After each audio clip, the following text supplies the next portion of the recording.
Hello good morning. ഇന്ന് നമുക്കൊരു സ്ഥലം വരെ പോകാനുണ്ട് കേട്ടോ. അതുകൊണ്ടാണെന്നറിയില്ല, ഇന്ന് കണ്ണന് വലിയ കാര്യമായിട്ട് ഉറക്കമൊന്നുമില്ല കേട്ടോ. വലിയ ദൂരത്തേക്കുള്ള സ്ഥലമൊന്നുമല്ല കേട്ടോ, നമ്മളൊരു പാടത്തിനപ്പുറം. പണ്ട് നമ്മൾ വീഡിയോ ചെയ്യുന്ന സമയത്ത് വീഡിയോ അപ്ലോഡ് ചെയ്യാനായിട്ടൊരു സ്ഥലം വരെ പോകുമായിരുന്നില്ല, ഒരു വീട്ടിലേക്ക്. ആ വീട്ടിലേക്കാണ് കേട്ടോ ഇന്ന് പോകുന്നത്. അവിടെ അമ്മുൻ്റെ വളകാപ്പാണ് കേട്ടോ ഇന്ന്. 7 മന്ത്സിൻ്റെ കൂട്ടിക്കൊണ്ടുപോകുന്ന ചടങ്ങാണെന്ന്. 11 മണിയൊക്കെ ആകുമ്പോഴേക്കും ഇറങ്ങണമായിരുന്നു കേട്ടോ. അപ്പം ഞാൻ കണ്ണനെ അപ്പോഴേക്കും കുളിപ്പിച്ച് ഫീഡ് ചെയ്തൊക്കെ സെറ്റാക്കി അമ്മയുടെ അടുത്താക്കിയിട്ടിരിക്കുക കേട്ടോ. അമ്മയ്ക്ക് അങ്ങനെ എടുക്കാനൊന്നും പറ്റില്ല, പക്ഷേ കരഞ്ഞു കഴിഞ്ഞാൽ സീനാകുമ്പോൾ എന്നെ വിളിക്കാം എന്ന് പറഞ്ഞിട്ടാണ് ഞാൻ പോകുന്നത്. അപ്പോൾ വലിയ ദൂരമൊന്നുമില്ല. പിന്നെ അതേ വീഡിയോ എടുക്കാൻ പറഞ്ഞിട്ട് പ്രത്യേകം വീഡിയോ എടുക്കാൻ പറഞ്ഞിട്ട് ഓരോരുത്തരെ ഞാൻ റെക്കോർഡ് ചെയ്തിട്ടുണ്ട്. അപ്പോൾ ഈ ചേട്ടന്മാരൊക്കെ കാണുന്നു വിശ്വസിക്കുന്നു. യെസ്, ഇതാണ് കേട്ടോ അമ്മു, നമ്മൾ ഗർഭിണി. ഓക്കെ, അപ്പോൾ അമ്മുട്ടി ഇനി അമ്മൂട്ടിയുടെ അമ്മേനെ കാണിച്ചു കേട്ടോ. ഇതാണ് കേട്ടോ നീനമ്മ. ഞാൻ നീനമ്മേനെ ഇതിൽ കാണിച്ചിട്ടില്ല. പിന്നെ ഞങ്ങൾ ചെന്ന സമയത്ത് പരിപാടികളൊക്കെ തുടങ്ങുന്നുണ്ടായിരുന്നുള്ളൂ കേട്ടോ, ഒക്കെ സെറ്റ് ചെയ്ത് വരുന്നുണ്ടായിരുന്നുള്ളൂ. അപ്പോൾ എല്ലാവരും ഇങ്ങനെ വെയിറ്റ് ചെയ്യണത് എങ്ങനെയാണെന്നുള്ളതൊക്കെ. കാരണം ഇവിടെ നിന്ന് അങ്ങനെ നോർമലി വളകാപ്പ് കാര്യങ്ങളൊന്നും ചെയ്തിട്ടില്ല. പിന്നെ ഇവർ ബേസ്ഡ് ഇൻ ചെന്നൈ, അമ്മുവിൻ്റെ വീടൊക്കെ, അവരുടെ ഫാമിലിയൊക്കെ. അപ്പോൾ പിന്നെ കുറച്ചുകൂടെ കൂടുതൽ അവർക്ക് ട്രഡീഷണൽ കുറേ പരിപാടികളൊക്കെ ഉണ്ടാവുമല്ലോ വളകാപ്പ് പോലത്തെ. അപ്പം അവർ വരുന്ന സമയത്ത് തന്നെ കുറേ സംഭവങ്ങളും കാര്യങ്ങളൊക്കെ കൊടുക്കുന്നുണ്ടായിരുന്നു. അപ്പോൾ സ്വീറ്റ്സും കാര്യങ്ങളൊക്കെ നിരത്തി വെച്ചു. ഇത് ആളുടെ അമ്മായിയമ്മയാണ് കേട്ടോ, ബേബി ചെറിയമ്മയാണ്.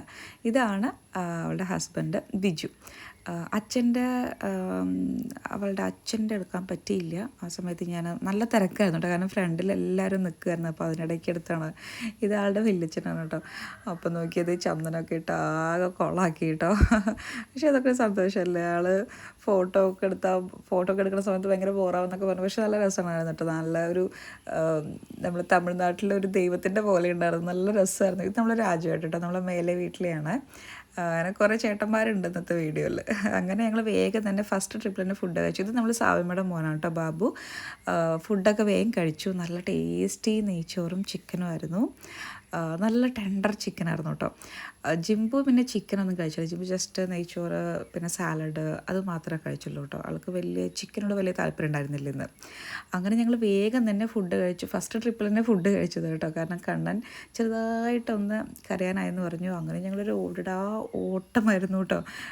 പാടമൊക്കെ എന്ന് വെച്ച് കഴിഞ്ഞാൽ ഇതൊക്കെ പണ്ട് ഈ വരുമ്പോഴൊക്കെ അടിപൊളിയായിരുന്നു കേട്ടോ, കാരണം നടക്കുന്നതെല്ലാവരും ഇതിലൂടെയൊക്കെ തന്നെയായിരുന്നു. പക്ഷേ ആ റോഡ് വന്നതിന് ശേഷം ഈ പാടത്തു കൂടെയൊക്കെ അങ്ങനെ ആരും വരാറില്ല കേട്ടോ. ഇങ്ങനെ പുല്ലരിയുന്ന ആൾക്കാർ മാത്രമേ ഇതിൽ നടക്കാറുള്ളൂ. അങ്ങനെ ഇത് ജിബുക്കുട്ടന് നല്ല സ്പീഡിലൊക്കെ ഓടാൻ പഠിച്ചു കേട്ടോ. ഇങ്ങോട്ട് വരുന്ന സമയത്ത് ഭയങ്കര പേടിയൊക്കെയാണ്. ഇപ്പോൾ ഞങ്ങൾ ഇങ്ങനെ ഡെലിവറി കഴിഞ്ഞ് കിടക്കുന്നതുകൊണ്ട് നമ്മൾ അങ്ങനെ കൂടുതൽ പാടത്തൂടെ ഒന്നും വരാറില്ല. അതുകൊണ്ട് ആൾക്കും അങ്ങനെ ശീലമില്ല. ഇപ്പോൾ പക്ഷേ ഒക്കെ ഒന്ന് സെറ്റാക്കി വരുത്തണം ഇനി. ഓക്കെ, അങ്ങനെ ജിംബക്കുട്ടൻ വൈകുന്നേരം പാലൊക്കെ എടുക്കാൻ പോയിട്ടുണ്ട്.